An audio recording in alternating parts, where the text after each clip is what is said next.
Assalamualaikum warahmatullahi taala wabarakatuh dan salam sejahtera. Nama saya Abdullah bin Cik Omar.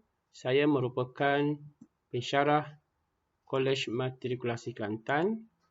Hari ini saya akan menerangkan pembelajaran dalam bab 3 iaitu tentang konsep-konsep dalam unit firma.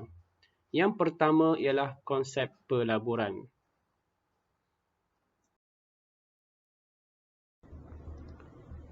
Okey. Mari kita lihat maksud pelaburan. Pelaburan merupakan perbelanjaan sektor firma untuk membeli barang modal bagi menambahkan daya pengeluaran barang dan perkhidmatan serta menambahkan pendapatan pada masa hadapan.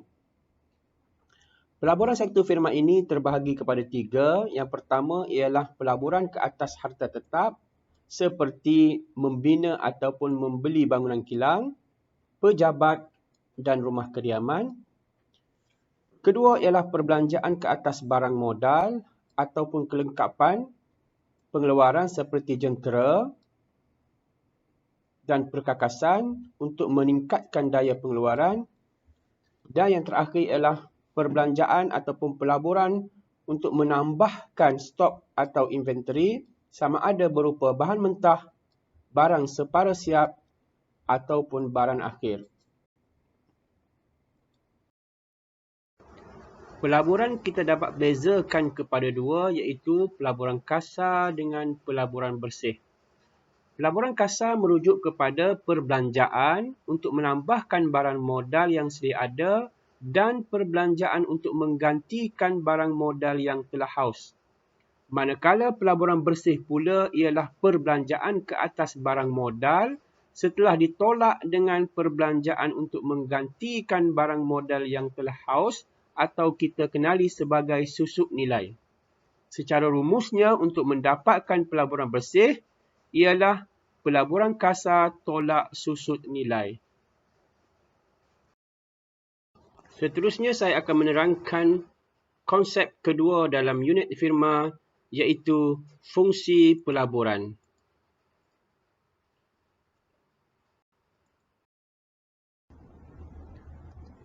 Apa itu fungsi pelaburan?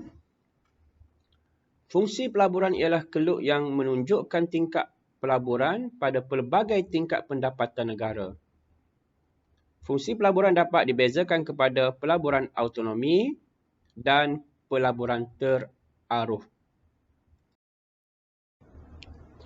Pelaburan autonomi ialah pelaburan yang tidak dipengaruhi oleh tingkat pendapatan negara. Sebaliknya, ia dipengaruhi oleh faktor-faktor lain seperti kadar bunga, jangkaan pulangan pada masa hadapan, kemajuan teknologi dan kos pengeluaran. Semakin rendah kadar bunga, semakin tinggi jumlah pelaburan dan sebaliknya.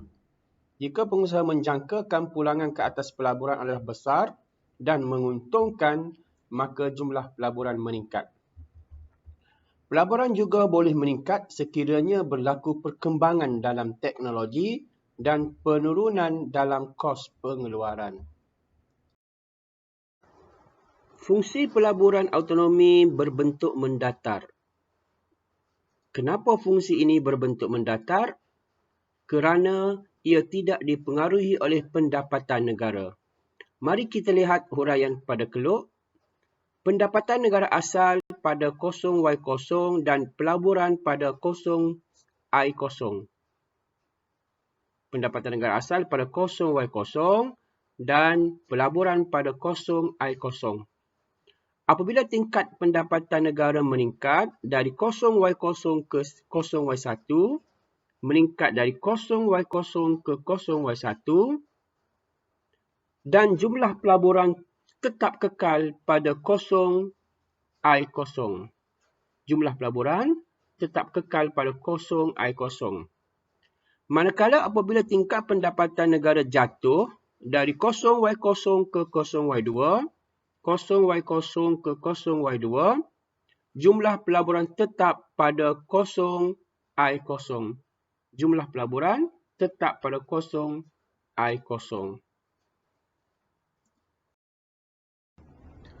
Okey, seterusnya, kalau tadi kita belajar pelaburan autonomi ialah pelaburan yang tidak dipengaruhi oleh tingkat pendapatan negara, tetapi dalam pelaburan teraruh ataupun terangsang, pelaburan ini dipengaruhi oleh tingkat pendapatan negara, di mana tingkat pendapatan negara dan jumlah pelaburan mempunyai hubungan secara langsung. Ini bermakna semakin tinggi jumlah pendapatan negara, maka semakin tinggi jumlah pelaburan yang dilakukan. Dan sebaliknya. Fungsi pelaburan teraruh pula bersifat mencerun ke atas dari kiri ke kanan. Mencerun ke atas dari kiri ke kanan. Ini menunjukkan hubungan antara pelaburan dengan pendapatan negara adalah berkadar langsung. Mari kita lihat pada huraian keluk. Pendapatan negara asal ialah 0Y0, manakala pelaburan ialah pada 0I0. Pendapatan negara asal 0Y0 dan pelaburan adalah 0I0. Apabila tingkat pendapatan negara meningkat dari 0Y0 ke 0Y1, menyebabkan pelaburan turut meningkat dari 0I0 ke 0I1. Pendapatan negara meningkat ke Y1, pelaburan meningkat ke I1. Dan apabila tingkat pendapatan negara jatuh dari 0Y0 ke 0Y2, pelaburan juga turut jatuh dari 0I0 ke 0I2. Pendapatan negara jatuh ke Y2, pelaburan juga jatuh ke I2. Okey, seterusnya kita akan membincangkan tentang faktor-faktor yang mempengaruhi pelaburan. Okey, mari kita lihat faktor pertama yang mempengaruhi pelaburan, iaitu pendapatan negara.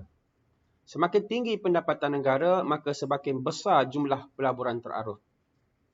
Bagaimana ia terjadi? Iaitu apabila berlakunya kenaikan dalam pendapatan negara, ia akan menaikkan jumlah perbelanjaan agregat, seterusnya menggalakkan pelaburan dalam ekonomi. Ini bermakna apabila pendapatan itu tinggi, menyebabkan tabungan dalam masyarakat akan meningkat, maka tabungan ini digunakan untuk membiayai pelaburan. Okey, faktor kedua yang mempengaruhi pelaburan ialah kadar bunga. Kadar bunga ini dia berhubung secara songsang dengan pelaburan, di mana apabila kadar bunga itu meningkat, pelaburan akan jatuh, dan apabila kadar bunga jatuh, pelaburan akan meningkat. Ia berhubung secara songsang. Bagaimana ini berlaku? Apabila kadar bunga yang tinggi akan menaikkan kos pinjaman bagi firma dan akan mengurangkan insentif firma untuk melabur kerana keuntungan firma akan berkurang. Kadar bunga yang rendah akan menggalakkan pelaburan kerana kos pinjaman pelabur berkurang dan akan menaikkan margin keuntungan pelaburan. Faktor seterusnya ialah kecekapan pelaburan sud, MEI. Pengusaha akan membuat keputusan tentang pelaburan dengan membandingkan antara kadar pulangan yang dijangkakan daripada pelaburan dengan kadar bunga di pasaran. Jika kadar pulangan yang dijangka lebih tinggi daripada kadar bunga, pelaburan adalah menguntungkan dan pengusaha akan terus melabur sehingga kadar pulangan menyamai kadar bunga. Faktor yang keempat ialah perkembangan teknologi. Kemajuan teknologi menghasilkan keluaran baru dan kaedah pengeluaran yang baru. Pengeluaran produk baru memerlukan pelaburan baru kerana memerlukan pemasangan, kelengkapan dan pembinaan loji yang baru. Perkembangan teknologi juga mengurangkan kos pengeluaran dengan meningkatkan daya pengeluaran firma. Penurunan kos pengeluaran meningkatkan keuntungan firma dan seterusnya menggalakkan pelaburan. Ini bermakna semakin berkembang teknologi, pelaburan akan semakin meningkat. Faktor seterusnya ialah kos pengeluaran. Kenaikan kos pengeluaran yang berpunca daripada kenaikan harga input seperti kos buruh dan bahan mentah akan menyebabkan kejatuhan dalam jumlah keuntungan. Keadaan ini menyebabkan berlakunya penurunan dalam jumlah pelaburan.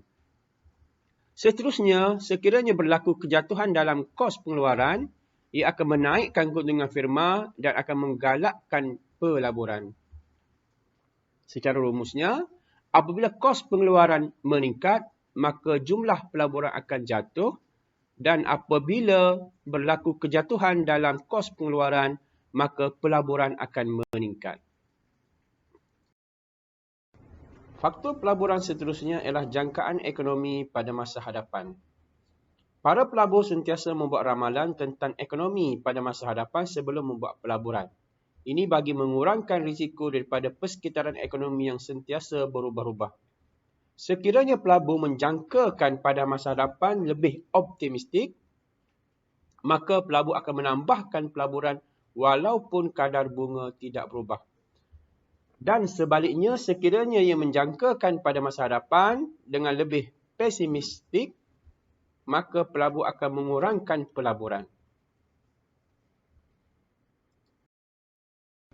Faktor yang terakhir sekali ialah dasar kerajaan.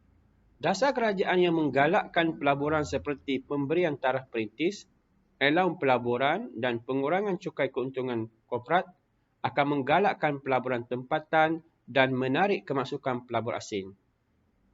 Begitu juga dengan kemudahan infrastruktur yang lengkap dapat membantu firma bagi mengurangkan kos operasi dan ini akan menggalakkan pelaburan pengusaha. Seterusnya saya akan menerangkan maksud pengganda. Apakah itu pengganda? Pengganda merujuk kepada satu ukuran berapa kali ganda pendapatan negara berubah apabila mana-mana komponen perbelanjaan agregat berubah. Pengganda ekonomi dua sektor.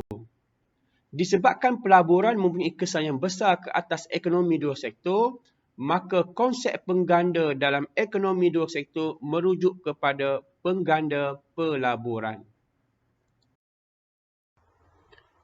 Rumus pengganda. Kita boleh mengira rumus pengganda iaitu M sama dengan perubahan pendapatan negara bahagi dengan perubahan perbelanjaan agregat. Saiz pengganda juga dapat ditentukan dengan rumus berikut, iaitu M sama dengan 1 bahagi 1 tolak MPC atau M sama dengan 1 bahagi MPS. Mari kita lihat bagaimana untuk mengira nilai saiz pengganda. Contohnya, jika nilai MPC sama dengan 0.75, maka kita gantikan dalam formula ini, iaitu 1 bahagi dengan 1 tolak 0.75, maka kita akan dapat nilai 1 bahagi 0.25, maka jawapan bagi saiz pengganda ialah 4. Pengganda pelaburan merujuk kepada satu ukuran berapa kali ganda pendapatan negara keseimbangan berubah apabila berlaku perubahan dalam jumlah pelaburan.